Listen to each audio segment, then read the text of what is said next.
Y Twits Penod 4, 5 a 6. Y broga. I dathlu pwyth yn ôl i Mrs Twit am roi llygad gwydr yn ei gwrw, penderfynodd Mr Twit y byddai'n rhoi broga yn ei gwely hi. Daliodd hi mawr i lawr wrth y pwll dŵr a'i gario nôl yn gyfrinachol mewn blwch. Y noson honno, pan oedd Mrs Twit yn yr ystafell ymolchi'n paratoi i fynd i gwely, llithrodd Mr Twit y broga rwng ei chynfasau. Yna aeth hi mewn i wely ei hunain ac aros i'r hwyl dechrau. Daeth Mrs Twit yn ôl a dringo i mewn i'w gwely a diffodd y golau. Gorweddodd yn ôl yn y tywyllwch a yn crafu ei bôl. Roedd ei bôl yn cosi. Mae bolau hen sgithanod fel hi bob amser yn cosi. Yna'n sydyn reit, dyma hi'n teimlo rhywbeth oer a llusna feddog yn cropian dros ei thraed. Sgrechiodd! Beth sy'n bod arna ti, meddai Mr Twit. Help! Sgrechiodd Mrs Twit gan neidio o gwmpas. Mae rhywbeth yn fy ngwely! Fe fentra i mae'r sgili wiglwr enfawr na, weles i ar y llawr gynnau fach yw e, meddai Mr Twit. Y beth? Na! Sgrechiodd Mrs Twit. Fe geisiau i ei ladde, ond dehangodd e, meddai Mr Twit. Mae ganddo danedd fel tyrn sgriwiau. Help! Sgrechiodd Mrs Twit. Achub fi! Mae ei dros fy nhraed i gyd. Fe fydd e'n cynoi bysys dy draed i ffwrdd, meddai Mr Twit. Llewygodd Mrs Twit. Cododd Mrs Twit o'r gwely a mynd i nôl jyg o ddŵr oer a llwysodd y dŵr dros ben Mrs Twit i'w dadebri. Daeth y broga allan o dan eich cynfasau i ddod yn nes at y dŵr. Dechreuodd neidio gwmpas ar y glistog. Mae broga'n dwlu ar dŵr. Roedd hyn yn cael hwyl a hanner. Pan ddaderbrodd Mrs Twit, roedd y broga newydd neidio ar ei hwyneb. Dydy hyn ddim yn beth braf i digwydd i unrhyw un yn y gwely yn y nos. Sgrechiodd hi eto. Arswyd y byd, sgili wiglwr enfawr yw e hefyd, meddai Mr Twit. Fe fydd e'n cynnwyd y drwyndi i ffwrdd. Neidiodd Mrs Twit allan o'r gwely, hedfan i lawr y grisiau a threulio'r nos ar y soffa. Aeth y broga i gysgu ar ei chlistog hi. Spaghetti mwydod. Y diwrnod wedyn, i dalu'r pwyth yn ôl i Mr Twit am dric y broga, sleifiodd Mrs Twit allan i'r ardd a phalu ychydig o fwydod o'r pridd. Dywisodd hi rai mawr hir a'i rhoi nhw mewn tin a chario'r tin yn ôl i'r tŷ o dan ei ffedog. Am 1 o'r gloch, coginiodd hi spaghetti ginio a chymysgu'r mwydog ag ef, ond dim ond ar blat ei gŵr. Doedd y mwydod ddim i'w weld, oherwydd roedd saws tomato dros popeth a chaws wedi daenu drosto. Hei! Mae fy spaghetti'n symud, gwaeddodd Mr Twit gan wthio'i fforc o gwmpas. Math newydd yw e, meddai Mrs Twit, gan gymryd cegaid o fflat ei hunain oedd wrth gwrs heb unrhyw fwydod. Spaghetti soeglyd yw e, mae yn flasu'n dros blasus dros ben. Bwyta fe i gyd nawr cyn iddo mynd yn oer. Dechreuodd Mr Twit fwyta, gan droi'r llinynau hir oedd yn saws tomato i gyd o gwmpas ei fforc a'i rhofio fe i'w geg. Cyn hir roedd saws tomato dros ei flewog i gyd. Dydy e ddim y cystal ar math arferol, meddai, gan siarad ei geg yn llawn. Mae yn rhy soeglyd. Dwi'n meddwl ei fod yn flasus iawn, meddai Mrs Twit. Roedd hi'n ei wylio o ben arall y ford. Roedd hi wrth ei fodd yn wylio fe'n bwyta mwydod. Mae y braidd yn sur i fi, meddai Mr Twit. Mae hen flas sur arno fe, yn bendant. Pryna'r math arall y tro nesaf. Arhosodd Mrs Twit tan i Mr Twit orffen y platiad i gyd. Yna, meddai hi, wyt ti eisiau gwybod pam roedd dy spaghetti di mor soeglyd? Sychodd Mr Twit y saws tomato i farf a chornel y lliain bwrdd. Pam, meddai. A pham roedd hen flas sur arno fe? Pam, meddai. Oherwydd mae mwydod, ha!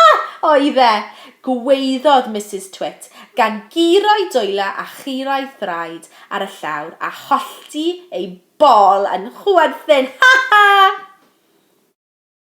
Ffon gerdded ryfedd.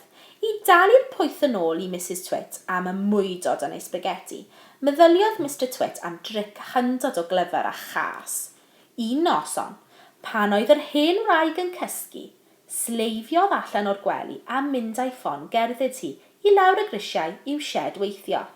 Yno, glidodd fan pitw bach o bren, dim yn fwy trwchus na cheiniog wrth waelod y ffon. Gwnaeth hyn y ffon yn hirach, ond roedd y gwahaniaeth mor fach, sylweddolodd Mrs Twit ddim ohono yn y bore. Y noson wedyn glidodd Mr Twit dan pitw bach arall o bren wrth y ffon. Bob nos byddai'n sleifio i lawr y grisiau ac yn ychwanegu trwch pitw bach o bren at waelod y ffon gerdded. Gwnaeth hyn yn ddesdilys iawn, fel bod y darnau ychwanegol yn edrych fel rhan o'r hen ffon. Yn raddol, ond mor raddol, roedd ffon gerdded Mrs Twit yn mynd yn hirach ac yn hirach. Nawr, pan fydd rhywbeth yn tyfu'n araf iawn, mae hi bron yn amhosib sylwi ei fod yn digwydd. Roedd ti dy hun, enghraifft, yn tyfu'n dalach bob dydd, ond fydde ti ddim yn feddwl hynny, fydde ti. Mae'n digwydd mor araf, fel nad wyt ti'n sylwi arno o un wythnos i'r llall. Roedd yr un peth yn digwydd gyda ffon gerdded Mrs Twit. Roedd y cyfan mor araf a graddol, fel na sylweddolodd hi pan mor hir roedd hi'n mynd. Hyd yn oed pan oedd hi hanner ffordd at ei hysgwydd hi. Mae'r ffon na'n rhy hir i ti, meddai Mr Twit wrth un diwrnod. Ydy ma hi, meddai Mrs Twit, gan edrych ar y ffon. Ro'n i'n teimlo bod rhywbeth o'i le, ond allan ni ddim fy myw feddwl beth oedd e. Mae rhywbeth o'i le yn sicr, meddai Mr Twit, gan dechrau mwynhau ei hunain. Beth all fod wedi digwydd, meddai Mrs Twit, gan syllu ar ei hen ffon gerdded. Rhaid ei bod hi wedi tyfu'n hirach yn sydyn. Paid â bod mor ddwl, meddai Mr Twit. Sut gall ffon gerdded dyfu'n hirach? Mae hi wedi cael ei gwneud o bren marw, ond dyw hi. All bren marw ddim tyfu? Wel, beth yn y byd sydd wedi digwydd te? Llefodd Mrs Twit. Nid y ffon sydd ar fai. Ti sydd, meddai Mr Twit, gan wenu'n gas. Ti sy'n mynd yn fyrach. Dwi wedi sylweddoli ers tro nawr. Dydy hynny ddim yn gwir, gweiddodd Mrs Twit. Roedd ti'n crebachu fenyw, meddai Mr Twit. Dydy hyn ddim yn bosib. O, ydy te, meddai Mr Twit. Roedd ti'n crebachu'n gloi. Roedd ti'n crebachu'n beryglis. O, gloi. Mae'n rhaid y fod ti wedi crebachu'n o leiaf droedfedd dros y diwrnodau diwethaf hyn. Byth, gweiddodd hi. Wrth gwrs dy fod ti, edrych ar dy ffon yr hen afr, a gweld faint rwy ti wedi crebachu a chymharu â hi. Mae'r glefyd crebachu arna ti. Dyna beth sydd, roedd ti'n dioddef o'r glefyd crebachu druan ati.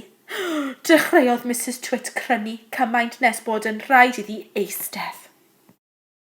Mrs Twit yn crebachu.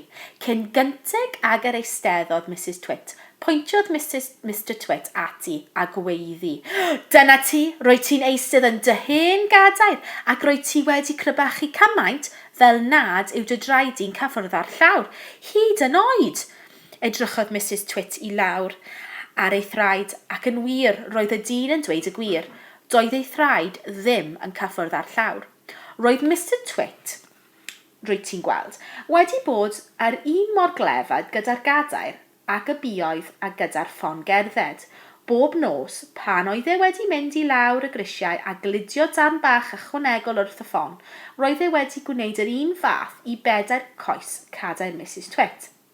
Edrych arna ti'n eistedd fanna yn yr un hen gadair, llefodd, ac roedd ti wedi crebachu cymaint, mae dy draed i'n siglo yn yr awyr. Aeth Mrs Twit yn wyn fel y gallen gan ofn. Roedd ti'n dioddef o'r clefyd crebachu, gweiddodd Mr Twit, gan bwyntio I fus at I fel drill. Roedd ti'n dioddef yn ofnadwy. Roedd ti'n crebachu'n waeth nag unrhyw un a welais erioed. Aeth Mrs Twit mor ofnus fel y dechreuodd ffriblan. Ond doedd Mr Twit oedd yn dal I gofio am y mwydod yn y spaghetti ddim yn teimlo trieni drosti o gwbl. Mae'n debyg dy fod ti gwybod beth sy'n digwydd I ti pan rwyt ti'n dioddef ar clefyd crebachu, meddai e. Beth, y bychodd Mrs Twit. Beth sy'n digwydd? Mae dy ben di'n crebachu I mewn I dy wddf. Ac mae dy wddf di'n crebachu I mewn I dy gorff, a mae dy gorff di'n crebachu I mewn I dy goesau, a mae dy goesau di'n crebachu I mewn I dy draed. Ac yn y diwedd, does dim byd ar ôl heb law am bar o sgidiau a ffentwr o hen dillad. Alla I ddim dioddef y peth, llefodd Mrs Twit. Hen glefyd oedd nadwy yw e, meddai Mr Twit, y gweithaf yn y byd. Faint o amser sydd gen I, llefodd Mrs Twit. Faint o amser sydd cyn I fydda i'n ddim ond pentwr y hen dillad a phar o sgidiau, edrychodd Mr Twit yn ddifrifol dros ben. Roedd ti'n crebachu mor gyflym, meddai gan ysgwyd ei ben yn drist. Dwedon ni ddim mwy na 10 neu 11 diwrnod. Ond does dim byd y gallwn ni ei wneud, llefodd Mrs Twit. Dim ond un ffordd sydd o wella clefyd crebachu, meddai Mr Twit. Dwed wrtha I, llefodd hi. O, dwed wrtha I'n gloi. Fe fydd yn rhaid I ni frysio, meddai Mr Twit. Dwi'n barod. Fe frysio I. Fe wynafu unrhyw beth roedd ti'n ein dweud, llefodd Mrs Twit. Fydde di ddim yn para'n hir os na wneud I, meddai Mr Twit, gan wenu'n gas arno eto. Be sy'n rhaid I mi wneud, llefodd Mrs Twit, gan gydio ydyn yn ei bochau? Mae'n rhaid I ti dy ymestyn, meddai Mr Twit.